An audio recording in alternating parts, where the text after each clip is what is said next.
হাওড়ার লিলুয়া ভট্টনগর ফেরিতে জলাশয় থেকে ছাত্রের দেহ উদ্ধারকে কেন্দ্র করে চাঞ্চল্য এলাকায়। হাওড়া লিলুয়া থানার অন্তর্গত ভট্টনগর ঘুঘুপাড়ার আমবাগানের বাসিন্দা একটি 14 বছরের স্কুল ছাত্র নাম রোহিত মাইতি। ভট্টনগর কুলকমিনি স্কুলের অষ্টম শ্রেণীর ছাত্র রোহিত গতকাল বিকেলবেলা তার বন্ধুদের সঙ্গে ফুটবল খেলার নাম করে বাড়ি থেকে বেরোয়। গভীর রাত হয়ে গেলে সে বাড়ি না ফেরায় বাড়ির লোকেরা তার ওই বন্ধুদের বাড়িতে গিয়ে খোঁজ করতে থাকে।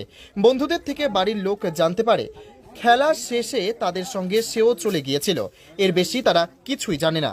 তার বেশি কিছুক্ষণ পর ওই অঞ্চলে খোঁজাখুঁজি করেও ওই কিশোরের কোনো খোঁজ না পাওয়ায় তারা গভীর রাতে লিলুয়া থানায় মিসিং ডায়েরি করে।